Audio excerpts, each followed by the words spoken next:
성경에 보면 주님과 우리와의 관계를 여러 가지로 비유를 해서 말씀을 하십니다. 그래서 그 비유를 통해서 주님과 우리와의 어떤 관계를 맺고 살아야 되느냐라고 하는 것을 가르쳐 주고 있습니다. 근데 그 관계가 한 가지만이 아니고 여러 가지이기 때문에 다양합니다.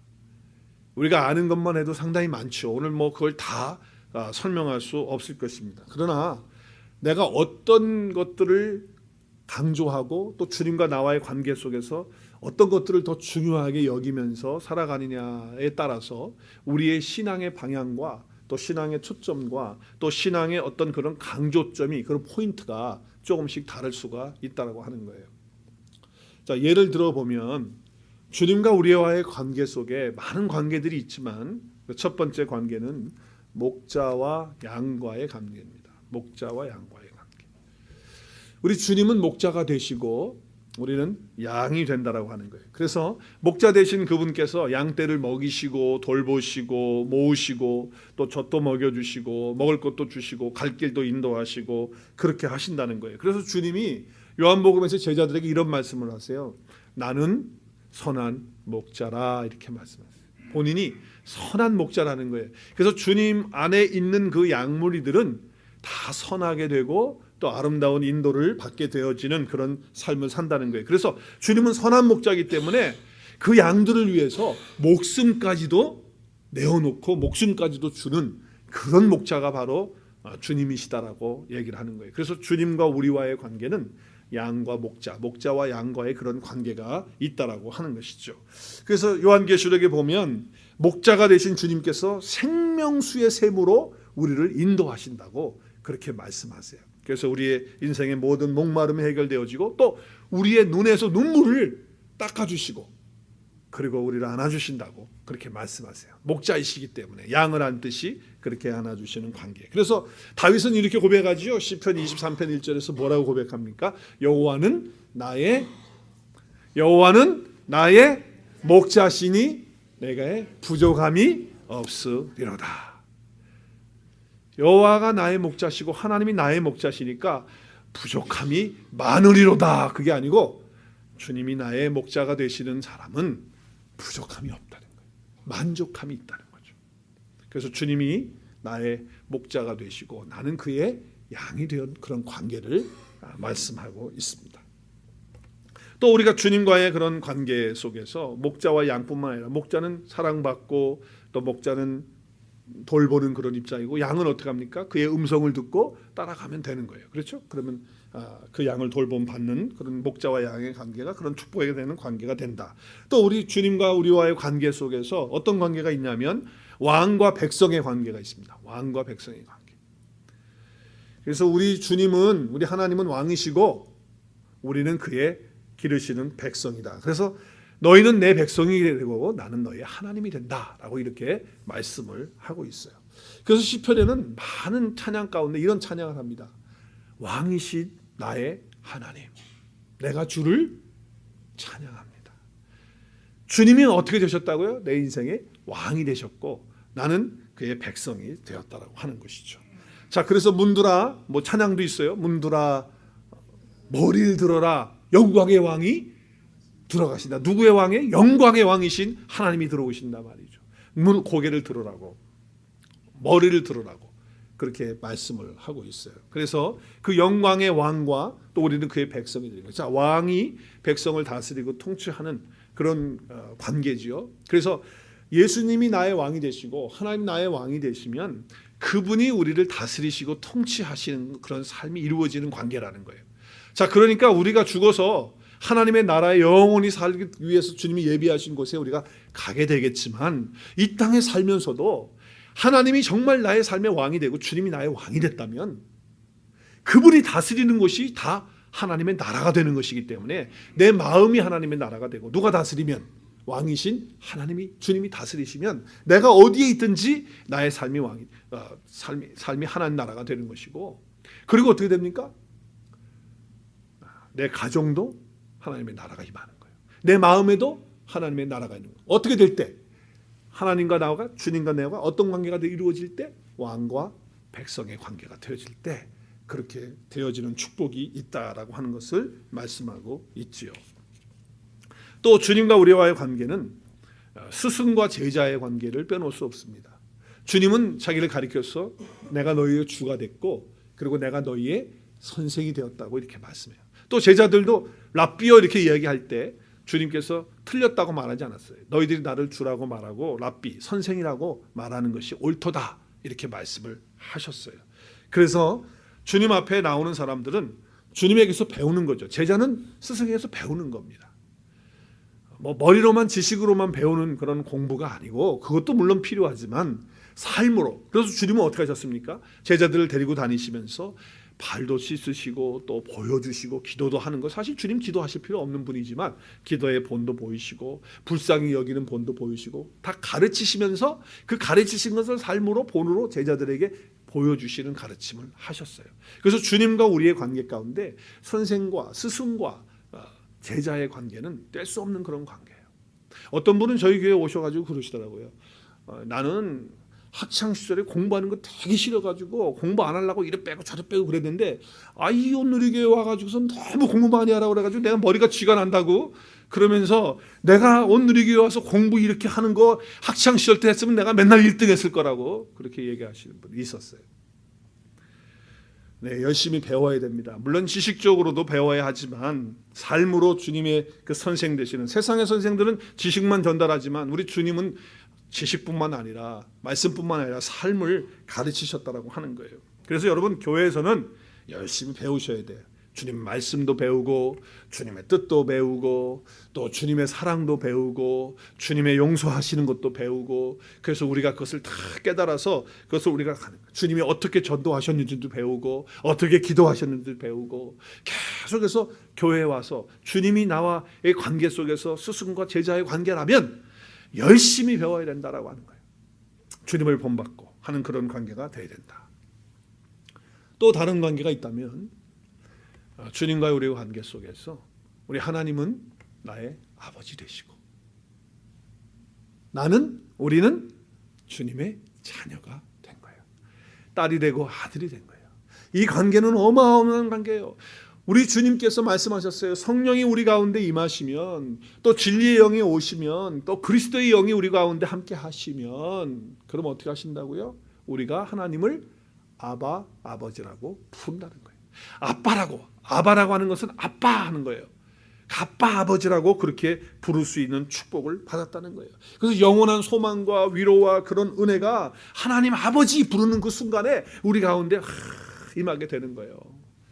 하늘에 계신 그 아버지께서, 그 하나님께서 나의 아버지가 되신다라고 할 때 여러분 어때요? 너무 든든하지 않아요? 또 이런 관계가 생각해 볼 수 있을 것 같아요. 우리가 자녀를 다 키워보면서 느끼는 것이지만 자녀들에게서 뭘 받으려고 하는 부모들은 그렇게 없어요. 물론 자녀들이 해주면 야 고맙다라고 하는 그런 마음 같지만, 자녀들에게 내가 이놈 키워가지고 내 저놈을 다 빨아먹듯이 내가 다 빨아먹고 내가 받아먹어야지 이러는 부모는 거의 없어요. 부모의 마음은 어떻습니까? 제가 자녀를 키워보니까 이렇더라고요.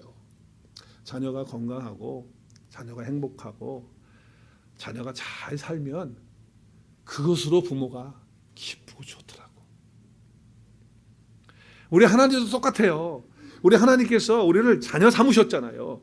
그리고 우리가 아버지 되셨잖아요. 그럼 우리 하나님이 원하시는 게 뭐예요? 이 땅에서 우리의 인생을 살아가면서 정말 때로는 권고하고 힘들고 어려워요.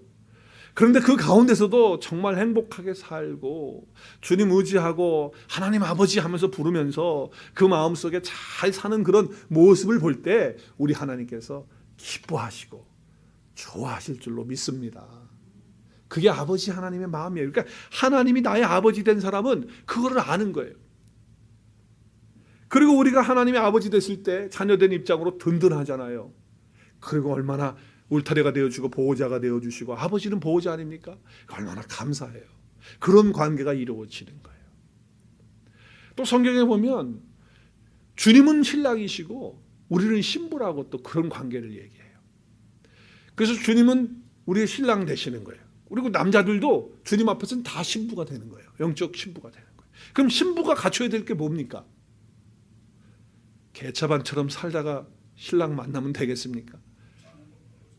정결하게 깨끗하게 그렇게 살다가 신랑 만나서 어떻게 됩니까? 자녀를 낳고 행복하게 살아야 된다 그 말이에요. 그래서 우리 주님께서는 신랑과 신부로 정결한 신부로서 신랑을 맞이하는 거룩한 삶을 요구하시는 그런 관계 속에서 거룩한 자녀들을 또 낳을 수 있도록 하는 그런 관계를 말씀을 하시고 계세요. 자, 그런가 하면 뭐 더 이야기할 수가 없겠어요. 한 가지만 더 말씀드리면 주님과 우리의 관계 속에 중요한 관계가 한 가지가 있는데 그것은 우리가 오늘 말씀을 읽은 거예요. 주님은 나의 주인이 되시고 나는 그의 종이 되는 거예요. 주인과 종의 관계가 주님과 나와의 관계다라고 하는 거예요. 자, 그렇게 되면 우리가 정말 그렇게 되면 항상 마음속에 나는 무익한 종이다라고 하는 그런 생각을 갖게 되죠. 그리고 내가 종이기 때문에 하나님을 경외하고 또 하나님 말씀에 순종하고 따라가는 그런 삶을 살아간다라고 하는 것이죠. 우리가 주님과 나와의 관계를 가지면서 주님이 나의 주인 되시고 내가 주님의 종이 된다고 할 때 우리는 생각할 때 종이면 무조건 순종해야 되고 뭐 무조건 이렇게 하니까 막 눌림을 당하는 거고 그리고 뭐가 속박되어지는 그런 거 아니야? 이렇게 생각하는데 그렇지 않아요.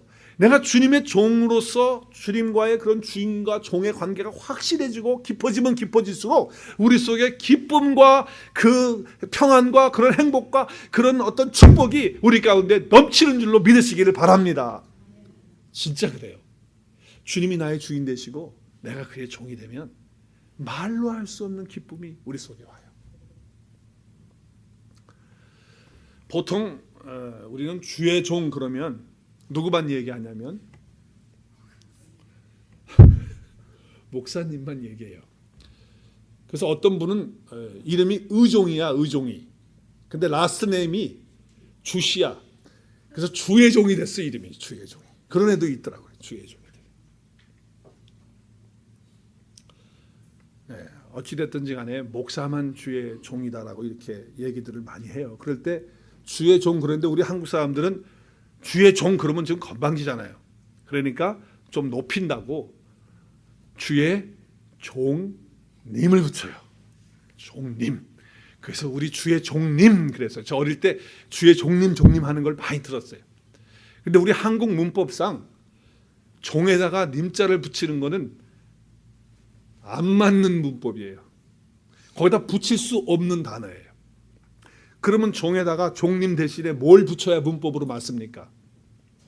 일부에서는 딱 맞히던데 일부에 딱 맞히더라고요. 놈자를 붙여야지 딱 맞는 거예요. 그 문법이 맞는 거예요. 종놈. 종님이 아니고 종놈이에요. 근데 우리는 어떻게 해요? 주의 종님 그렇게 얘기하죠. 왜냐하면 우리 한국 정서상 이제 그렇게 흘러오니까 그러는 거예요. 그런데 저는 그렇게 생각해요. 문법으로는 좀 안 맞는다 치더라도 그 의미적으로 보면 누구의 종이냐에 따라서 사실 그게 존귀하고 영광스럽고 그렇게 될 수가 있어요. 정말 그 사람이 대통령 밑에서 바로 일하고 있는 종이냐 아니면 그냥 평범하게 아무것도 아닌 사람 밑에서 그냥 일하는 종이냐에 따라서 사실 그 가치와 존엄성이 달라지는 거거든요.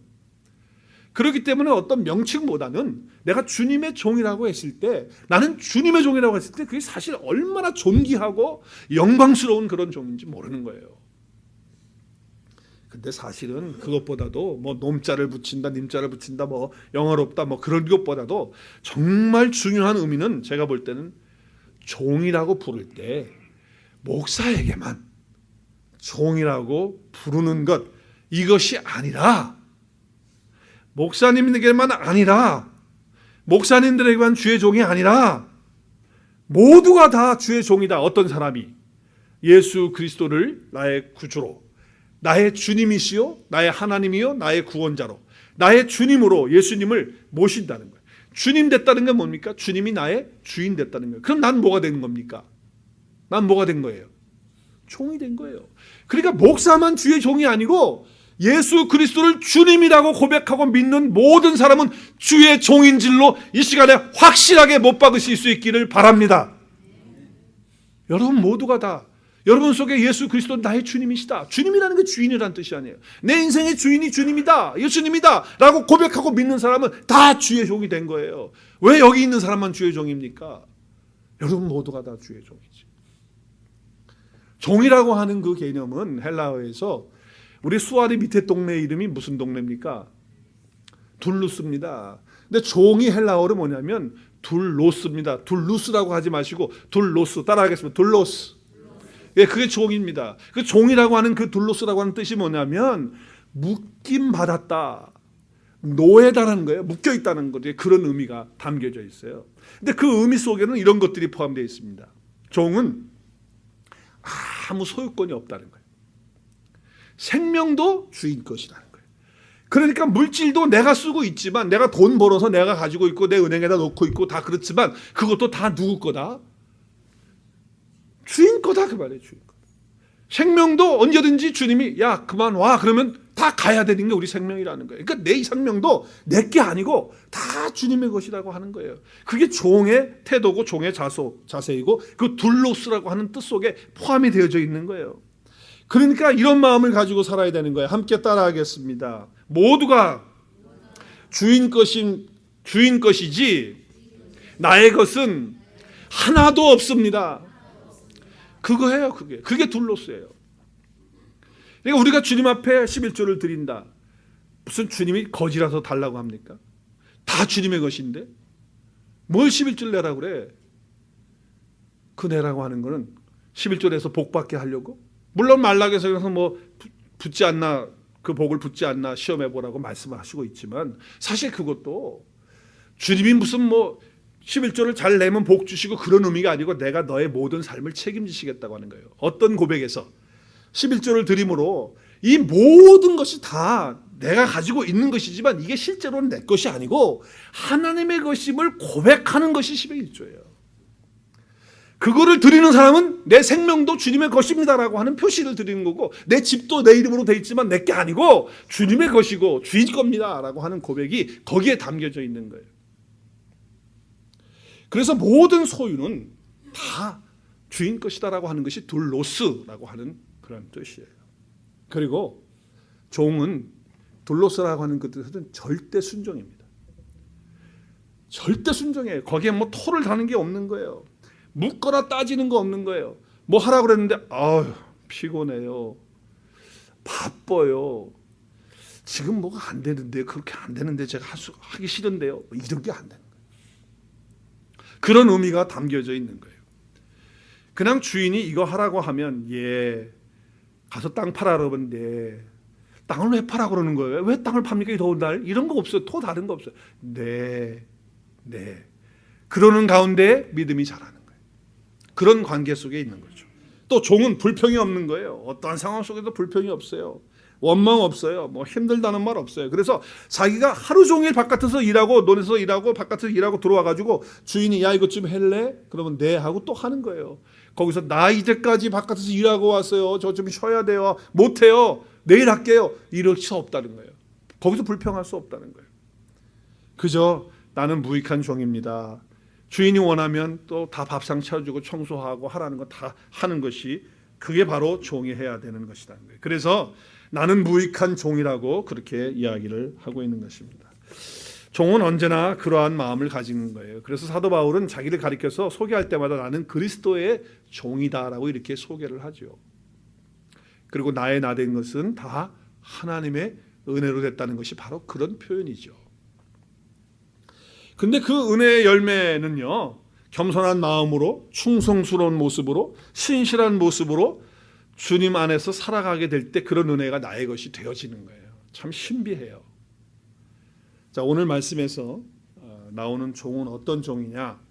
한마디로 말하면 충성스럽고 신실한 종이다라고 하는 것으로 우리가 볼 수 있습니다.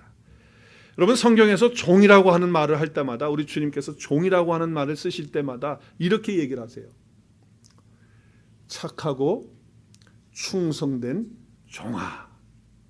착하고 충성된 종이라고 그렇게 주님이 말씀을 하신다고 하는 거예요. 그게 무슨 말입니까? 신실하다는 거예요. 신실하다. 충성스럽다 그런 뜻이 되겠죠. 예수님의 제자들은 그리스도의 신실한 종이에요. 주님과 나와의 관계, 하나님과 나와의 관계는 주인과 종의 관계다라고 하는 것을 우리 마음 가운데 새겨야 할 것입니다. 자, 그러면 어떻게 사는 것이 신실하고 충성스러운 주의 종으로 사는 것이냐? 어떻게 사는 것이. 자, 오늘 35절에 중요한 말씀을 하고 있어요. 우리 같이 35절, 오늘 화면이 안 뜨는데요, 죄송하고 35절 말씀 같이 읽겠습니다. 성경을 보겠습니다. 시작. 허리에 띠를 띠고 등불을 켜고 서 있으라. 지금 여기 허리에 띠를 띠고 등불을 켜고 서 있으라는 말이 무슨 말이에요? 허리에 띠를 띈다고 하는 말이 뭐예요?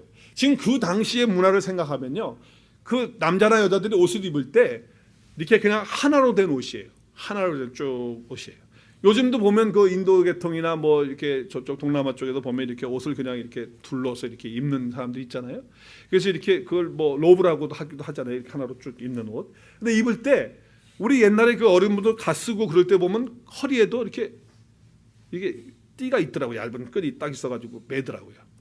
근데 이 허리에 띠를 띈다라고 하는 것은 이 옷이 거치장스럽고 이게 철렁철렁하니까 뭘 일을 하려면 이게 일을 못해요. 그러니까 어떻게 하는 거예요? 띠를 딱 띠고 그 다음에 그 출렁출렁하는 옷들을, 그 긴 옷을 어떻게 합니까? 묶어가지고 그 다음에 어떻게 해요? 그 띠 속에다가 딱 넣는 거예요.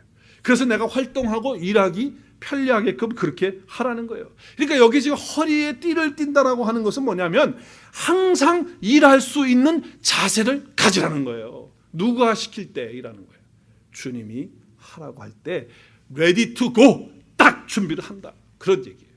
그래서 그런 복장을 지금 얘기하고 있는 거예요. 항상 일할 수 있는 그런 복장을 하라. 언제든지 주인이 말하면 예 하고 할 수 있도록 그때 가서 뭐 막 서두르지 말고 딱 준비하고 있으라는 거예요. 그래서 띠를 띠라고 말씀하고 있는 것입니다. 하루에 뭐 8시간만 일하는 것이 아니고 항상 일할 수 있는, 주님이 언제든지 말씀하시면 일하는 딱 레디가 될 수 있도록, 준비가 될 수 있도록 허리에 띠를 띠는 것을 설명합니다.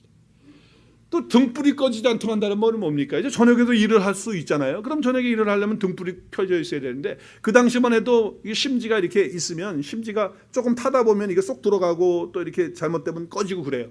그래서 그 심지가 꺼지지 않도록 하기 위해서 그걸 옆에 걸 잘 이렇게 추림해 줘야 돼요. 그걸 잘 다듬어 주고 이렇게 해야 되는 거예요. 근데 그걸 서서 하라는 거예요.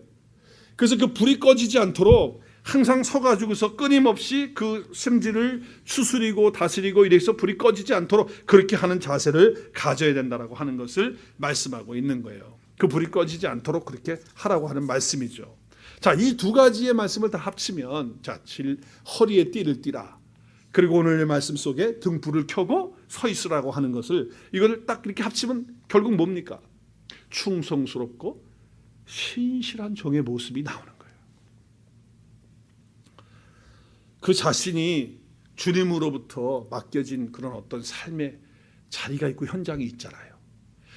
그것이 어디든지 간에 그 삶의 자리에서 신실하게 충성스럽게 언제든지 주인이 말씀하시면 예 하고 가서 달려가서 일할 수 있는 그런 복장을 딱 준비해 놓고 있고, 그리고 그 불이 꺼지지 않도록 늘 추림하면서 그걸 이렇게 다듬으면서 준비하고 있다가 주인이 얘야 이것 좀 해라 그러면 예 하고 갈 수 있는 충성스럽고 신실한 종의 모습을 여기에서 볼 수가 있다라고 하는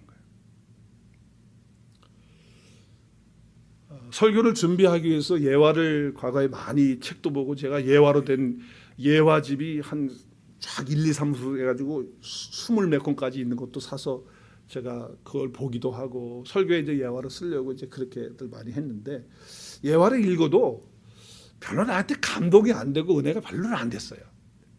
그런데 어떤 예화를 하나 제가 보면서 읽었는데, 그 예화를 읽는 순간에 하나님 말씀으로 주는 것처럼 감동이 오고 나에게 어떤 깨달음이 오고 도전이 오는 게 있어요. 이런 이야기예요. 이 예화인데 뭐 실제 있었던 일인지 어떤지 모르겠는데 하여튼 그 예화를 제가 읽었어요. 뭐냐면 어떤 한 코미디언이 있었는데, 그 코미디언은 어떤 코미디를 하냐면은 혼자 나와가지고 원맨쇼를 하는 거예요. 그래서 막 말로 웃기고 행동으로 웃기고 그래가지고 관중들을 웃기는 이제 그런 코미디언이에요. 근데 그거를 했는데 요즘 말로 말하면 대박이 난 거예요. 터졌어. K-팝이 터지듯이 막 터져가지고, 그래가지고서 관중들이 막 모이기 시작하는 거예요. 그러니까 여러분 보세요. 한번 뭐가 이렇게 땅하고 빵하고 터지면 그 다음에 어떻게 됩니까? 연예인들은 스케줄이 쫙 이어집니다. 그러니까 이 코미디언도 뜨니까 스케줄이 그냥 계속 있는 거예요. 거의 매일 하다시피 코미디 공연을 그 무대에서 하는 거예요. 계속 잡히는 거예요, 스케줄이. 그래서 뭐 하루도 하고 쉬는 날이 없이 거의 막 그렇게 그냥 불려다니면서 계속 관중들이 좋아하니까 여기도 가고 저기도 가고 가면서 서서 하는 코미디를 하게 됐어요. 그런데 어느 장소에도 약속이 돼 있는 거예요. 그래서 관중들이 이제 그 웃음을 좀 보면서 스트레스도 풀고 그러려고 많이 모여 있는데 이 코미디언이 안 나타나는 거예요. 10분이 지나도 하나, 15분이 지나도 하나. 그 스태프진들이 난리가 났어요. 전화를 해도 전화도 안 돼. 이거 어떻게 된 거냐 말이지. 그래 관중들이 뭐라 그러겠습니까 이제? 이거 비싼 돈 내고 여기 왔는데 이거 뭐 하는 거냐 말이지. 투덜투덜대고 말이야. 우리 데리고 장난하냐 말이야. 이렇게 시간 안 지키면 어떡하는 거냐. 막 투덜투덜하고 막 난리가 났어요. 그런데 20분이 지났는데 그 코미디언이 도착을 해서 그 공연장에 들어온 거예요. 들어오자마자 뭐 웅성웅성하니까 미안하다고 올라와서 죄송하다고 제가 일이 있어서 오늘 이렇게 늦어서 여러분하고 약속 시간에 너무 늦어서 죄송하다 미안하다 사과의 말씀을 드리고 마음을 좀 풀고 그리고 이제 웃기는 코미디를 시작을 했어요. 그랬더니 또 관중들이 좋아서 막 웃고 이제 그랬어요. 시간이 이제 다 됐어요. 이제 마무리 시간을 마치면서 그 코미디언이 이런 말을 합니다. 오늘 제가 늦게 와서 참 죄송한데 오늘 늦게 온 이유가 있습니다. 제가 딸 하나가 있는데 딸이 하나밖에 없는데 그 딸이 오늘 죽었습니다. 그랬더니 거기 있는 사람들이 수연해지면서 놀래가지고 당황해가지고 아니 딸이 죽었는데 여기 왜 왔냐고 저기 안 와도 되는데 왜 왔냐고 그러지 않겠어요? 여러분 같으면 그러지 않겠어요? 막 그러면서 웅성웅성하면서 여기 안 와도 되는데 빨리 가라고 여기 왜 왔냐고 처음에는 안 왔다고 막 투덜투덜하고 뭐 20분 우리 갖고 노냐고 그러다가 자기 하나밖에 없는 딸이 죽었다니까 다 숙여내가면서 왜 그랬냐고 오지 않아도 됐는데 왜 왔냐고 그때 그분이 그 관중들 앞에 이런 얘기를 했어요. The show must go on. 쇼는 계속 진행돼야 되기 때문에 제가 여기 왔다라고 하는 거예요. The show must go on. 저는 사실 그 예화를 읽으면서 너무 감동을 받았고요. 도전도 받았고요.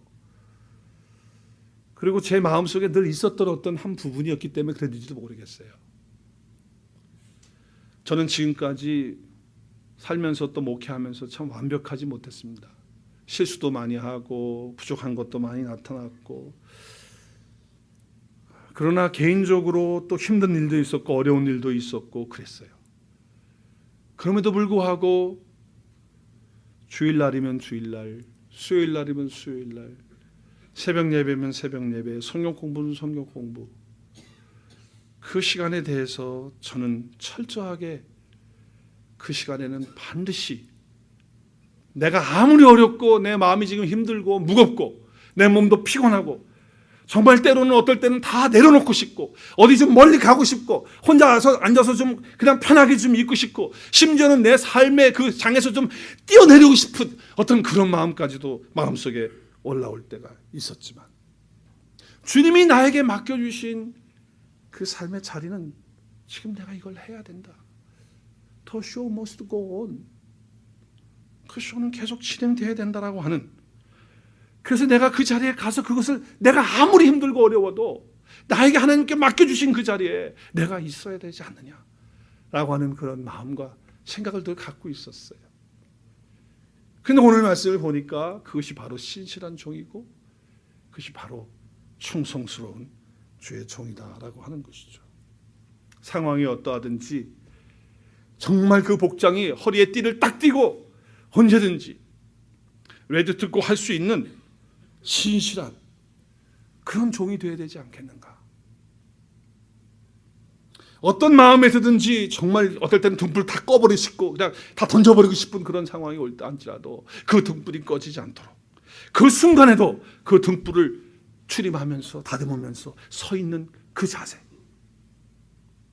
심지어는 자기 딸이 죽었는데도 불구하고 그 쇼는 계속해서 내가 가야 진행되는 것이기 때문에 그 자리를 지키기 위해서 가는 그런 사람처럼 하나님이 나에게 주신 사명, 나에게 주신 어떤 종의 그런 맡겨진 그런 일, 또 그런 어떤 사역, 또 어떤 그런 직분, 목사면 목사, 장로면 장로, 집사면 집사, 권사는 권사로, 성도는 성도로서 우리에게 주어진 그런 일들에 대해서 그런 신실한 모습, 또 그런 충성스러운 그런 모습이 주님의 종의 모습인데 저와 여러분의 그런 모습이 될 수 있기를 주님의 이름으로 축복합니다. 여기서 몇 가지를 생각해 볼게요. 그 신실하고 충성스러운 종의 모습은 어떤 모습으로 나타나는가? 오늘 36절 말씀 보면 너희는 마치 그 주인이 혼인집에 들어와 문을 두드리면 곧 열어주려고 기다리고 있는 사람과 같다는 거예요. 이게 뭐냐면 깨어서 기다리고 있는 거예요. 잠자지 않는 거예요.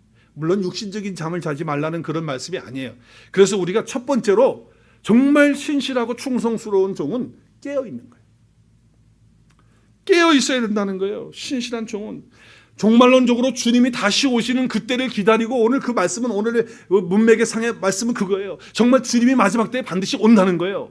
그때 정말 우리가 깨어 있어야지. 그냥 정신이 목 놓고 띠도 딱 띄고 말이죠, 언제든지 준비하고 있어야지, 그거 안 하고 있으면 안 된다고 하는 그런 메시지가 있지만, 동시에 우리가 하나님이 언제든지, 우리가 이 땅을 살아가면서 언제든지 나를 찾으시고 나를 부르시면서 성우야 너 이 일 좀 해줄래? 그랬을 때 네 주님 하고 나갈 수 있는 그런 마음의 자세가 바로 깨어있는 것인 줄로 믿습니다. 그게 깨어있는 거예요. 언제든지 주님이 하라고 하면 예 하고 달려갈 수 있는 그런 삶의 모습이 되어야 된다라고 하는 것이죠. 그런데 여러분, 이렇게 깨어있는 사람에게 주님이, 저는 오늘 말씀을 읽으면서 깜짝 놀란 거예요. 이거 깨어있는 이런 삶을 사니까, 그리고 종으로 그렇게 살면, 그럼 우리는 아이고 이거 억눌리고 뭐 주인 하라는 대로 그냥 속박돼가지고 살아가는 거 아니야? 그럼 얼마나 괴로울까? 그렇게 생각했는데 오늘 37절 보세요. 37절 엄청난 말씀을 하세요. 정말 파격적인 말씀을 하세요. 37절 같이 읽을까요? 시작. 주인이 와서 종이 깨어있는 것을 보면 그 종들은 복이 있으리로다. 할렐루야. 근데 그 복이 어떤 복이냐? 복이 보세요. 내가 진실로 너에게 이르노니 주인이 띠를 띠고 그 종들을 자리에 앉히고 나와 어떻게 한다고요? 수종드는 거예요. 자, 띠를 띈다는 거 아까 어떤 얘기라는 거 말씀드렸죠. 그런데 이제 종이 띠를 띠는 게 아니고 주인 대신 우리 주님께서 띠를 띠시고 팔 걷어 붙이고, 그리고 어떻게 한다고요? 종들에게 야 너희들 여기 앉아있어. 내가 너희들을 수종 들을게. 할렐루야.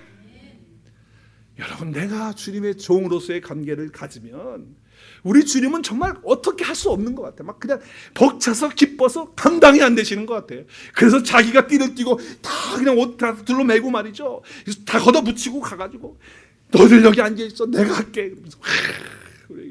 그래서 복 있는 자라. 복 있는 자. 주님이 그렇게 하실 때 우리가 얼마나 주님과 함께 기쁨을 맛볼 수 있겠어요. 주님의 종이 된다는 것은 주님의 기쁨을 함께 맛보는 거예요. 속박되는 게 아니에요. 내가 내 걸로 내려놓고 주님 하라고 하니까 난 막 괴로운 거 아니야? 천만에 그렇지 않다는 거예요. 정말 주님이 얼마나 기쁘고 감격스러웠으면 이렇게 하셨을까 하는 그런 생각을 하게 됩니다.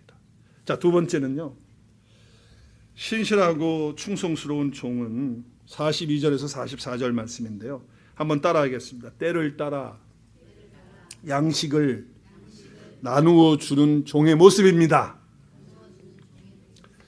때를 따라서 양식을 나누어 주는 종의 모습이에요. 여기에 양식은 우리가 먹고 마시고 하는 양식도 뭐 물론 포함할 수 있겠지만, 주님이 여기서 지금 이 양식을 말씀하시는 것은 주님 자신이 양식이시고 그의 말씀이 양식이시고, 또 주님 때문에 예수님을 믿고 영원한 생명 가지고 주 안에서 함께 살아가고 있는 사람이 주님의 양식이고, 그렇죠? 그래서 주님의 양식을 나누어 주는 그런 사람이 되는 거예요. 신실하고 지혜로운 종이 누구냐? 그 종은 주님이 나에게 주신 그 영의 양식을 내가 먹고, 그리고 그 양식을 나누어 주는 종이 될 때 신실하고 충성스러운 그런 종이 된다는 거예요. 육신의 양식만이 아니고 영의 양식을 나누어 주는 그런 거예요. 예수님이 제자들과 함께 그 수가성으로 가다가 사마리아에 가다가 그 남편 5 있는 여자를 만나잖아요. 근데 그 여자는 정말 목마른 인생을 사는 여자였어요. 그 남편이 다 잘못된 세상의 것들을 다 의미하는 거죠. 그런데 주님을 놓고 제자들이 때가 돼가지고 우리 밥 먹으러 밥 좀 사가지고 오겠다 그래가지고 양식을 구하러 데려갔어요. 그러고 나서 올라왔어요. 예수님 제자들이 와가지고 주님 우리가 양식 점심 먹을 거 갖고 왔습니다. 같이 드시죠. 이러니까 주님이 뭐라고 말씀하시냐면 야 나의 양식은 따로 있어. 걱정하지 마. 이러니까 누가 주님의 양식을 갖다 드렸나? 그럴 사람이 아무도 없는데 이렇게 생각했어요. 그때 주님께서 하신 말씀이 뭔지 아세요? 예수께서 이르시되 나의 양식은 나의 보내신 이의 뜻을 행하는 것이라는 거예요. 아버지의 뜻을 행하는 건데 아버지의 뜻이 뭡니까? 구원을 이루는 거예요. 예수 그리스도의 복음을 전해서 그들이 생명을 얻는 거예요. 그래서 하나님의 자녀가 되고 천국 백성이 되고 예수님과 함께 살 수 있는, 하나님과 함께 살 수 있게 하는 그거예요. 그거 하나님의 뜻이에요. 멸망하지 않게 하는 것이 하나님의 뜻이에요. 그런데 지금 거기서 한 여자, 세상에 5 남편을 다 갈아치워도 인생의 목마름이 해결되지 않았던 그 여자가 예수님 만나서 목마름이 해결되고 양식을 먹고 살아나는 역사가 일어난 거거든요. 그래서 주님은 어떻게 해요? 지금 그 여자를 보고 나의 양식이 여기 있다는 거예요. 나의 양식이 그 여자라는 거예요. 제자들은 몰랐어요. 여러분, 내가 정말 주님으로부터 양식이 되어서 내 삶을 살고 있다고 한다면 여러분 그 양식을 나누어 주는 자가 되어야 됩니다. 할렐루야. 그래 주님의 신실한 종이고 그것이 충성스러운 종이 되는 거예요. 정말 우리가 어제도 전도하면서 한 영혼을 만나서 그 영혼이 교회를 다니시다가 안 나가시는 그런 분이었어요. 그래서 우리 얘기가 돼가지고 장전사님하고 빵집까지 가가지고 그래서 한참 동안 또 우리 장전사님 또 빵을 다 맛있는 빵 타주면서 해가면서 얘기 듣고 그러면서 주님의 사랑을 나누고 한 시간 동안 이상을 그렇게 시간을 보내고 그리고 또 2차로 나는 이제 빨리 또 설교도 준비하고 바쁘니까 나는 왔는데 장전사님이 또 더 하신 것 같아요. 아무튼 어찌됐든지 간에 내 안에 있는 그 양식 되신 예수님을 때를 따라서 나누어 주는 자가 될 때 주님의 신실하고 충성스러운 종이 되는 줄로 믿으시기를 바랍니다. 아멘. 이렇게 다들 안 하시나? 안 하실 거예요? 충성된 종 안 하실 거예요? 한번 따라하겠습니다. 때를 따라 양식을 나누어 주는 신실하고 충성스러운 주님의 종이 되어야 합니다. 바로 내가 그 종입니다. 아멘. 그냥 교회만 다니는 걸로 끝나지 마시고 교회 와서 은혜 받고 뭐 좋은 거 받고 그냥 그걸로 끝나지 마시고 참된 양식 먹고 참된 양식을 나누어 줄 수 있는 그런 사람이 되어야 되는 거예요. 애매하게 애매모호하게 신앙생활하면 안 돼. 우리 일부 예배에서도 따라해야 되는데 한번 따라하겠습니다. 애매모호하게 신앙생활하지 맙시다. 믿는지 안 믿는지 잘 모르면서 신앙생활하지 맙시다. 한 번만 더 합시다. 내가 종인지 아닌지 애매모호하게 신앙생활하지 맙시다. 정말 주님이 보고 싶어하는 것은 신실하고 충성스러운 종의 그런 모습이에요. 그냥 교회만 왔다 갔다 하면서 그냥 그렇게 하지 말고 정말 잃어버린 한 영혼을 향한 주님의 그 마음을 가지고 그 상한 영혼 상처를 치유하고 붙들어주고 찾아가서 섬겨주고 또 내 안에 있는 그 양식이신 예수님 보여주고 그 양식인 말씀과 복음을 나누어주고 그런 일을 우리가 해야 된다고 하는 거예요. 자, 세 번째는 어떤 모습인가? 오늘 45절 말씀에 한번 읽겠습니다. 45절 시작. 만일 그 종이 마음에 생각하기를 주인이 더디오리라 하여 남녀 종들을 때리고 먹고 마시고 취하게 되면 무슨 얘기냐면 종들끼리 어떻게 하는 겁니까? 지금 싸우고 뭐 치고받고 술 먹고 이러고 있는 거예요. 주님의 종은요, 신실한 종은 따라하겠습니다. 서로 화목하고 사랑하는 겁니다.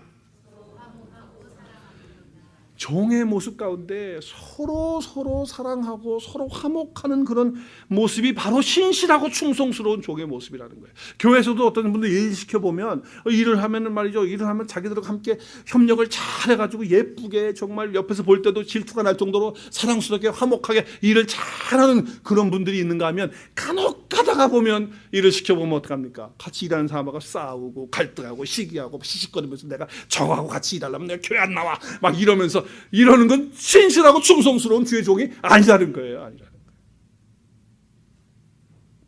화목하게 살아가는 것, 서로 사랑하면서 살아가는 것, 그것이 주의 신실한 종의 모습이다. 때로는요 나에게 상처를 줄 수도 있어요. 일하다 보면 그렇지 않은가요? 마음에 맞지 않아서 좀 실망스러울 때도 있어요. 그렇지만 어떡합니까?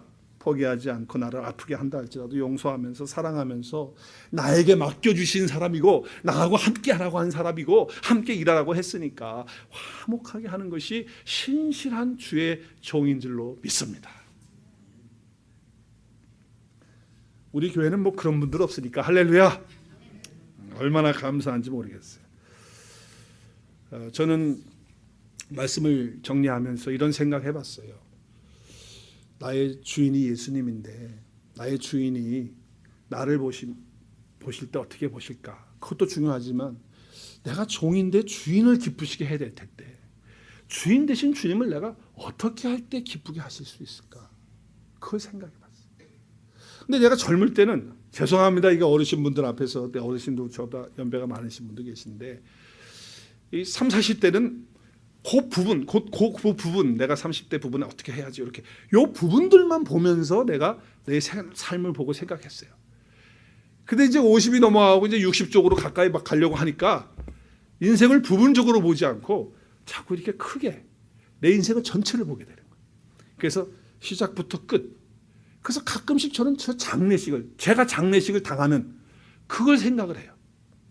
그랬을 때 사람들이 나를 어떻게 생각할까? 또 하나님께서 나의 주인 되셨는데 나의 주인 되신 하나님께서 나를 어떻게 평가하실까 하는 그런 생각을 해요. 정말 주님을 기쁘시게 하는 것이 뭘까? 뭐 여러 가지 많은 것들이 있어요. 많은 것이 있어요. 그러나 저는 처음에 목회를 잘해서 성공적으로 하고 크게 하면 주님이 기뻐하시겠지. 물론 기뻐하실 수 있을 것 같아요. 또 내가 어떤 영예를 얻고 명예를 얻으면 그러면 주님도 기뻐하지 않으실까 하는 그런 생각도 해봤어요. 그런데 여러 가지 생각들을 하면서 좁혀서 생각해 보니까 결코 주님은 내가 무슨 큰 일을 이룰 때 주님이 기뻐하시기보다는 나에게 맡겨주신 일이 어떠한 것이 되든지 간에 그것이 평범한 것이든 간에 아니면 그게 아무것도 아닌 것처럼 그렇게 여겨지는 것이 간에 어떤 것이 됐든지 주님이 나에게 맡겨주신 일에 내가 신실하고 충성스럽게 할 때 주님이 기뻐하시는 거다라고 하는 말씀을 받았어요. 할렐루야. 무슨 꼭 큰일하고 대단한 업적을 남기고 그게 아니더라고요. 그게 아니더라고요. 작은 일이지만 평범한 일이지만 일상적인 것이지만 내가 충성스럽게 신실하게 있어야 될 그 자리에 때로는 정말 힘들고 다 집어치우고 던져버리고 싶고 뛰어내리고 싶다 할지라도 주님이 나에게 맡겨주신 삶의 장이라면 내가 주님의 종이면 이렇게 서면 안 되지. 그래서 견디고 나가면서 맡겨주신 그 일이 하찮은 것도 할지라도 그렇게 나가는 삶이 될 때 우리 하나님께서 우리 주님께서 기뻐하시는 그런 삶이 될 줄로 믿습니다. 머리 굴리면서 신앙생활 하려고 하지 말고 그거 다 청산하고 종의 모습으로 주께 올인하고 주님이 어떤 말씀을 하시든지 그것을 다 순종하고 사람들과 화목하고 사랑하고 그리고 깨어 있으면서 허리에 띠를 딱 끼고 언제든지 준비 딱 돼 있고 심지를 딱 해서 추림하면서 딱 바르게 해가지고 꺼지지 않도록 하면서 주님이 언제든지 말씀하시면 그 일이 어떤 것이 되든지 어떤 자리가 되든지 주님이 나에게 맡겨준 자리고 맡겨준 일이라 생각하고 성실하게 진실하게 그리고 충성을 다하는 저와 여러분의 삶이 될 수 있기를 또 그런 주님의 종의 삶을 사시는 저와 여러분이 될 수 있기를 주님의 이름으로 축복합니다.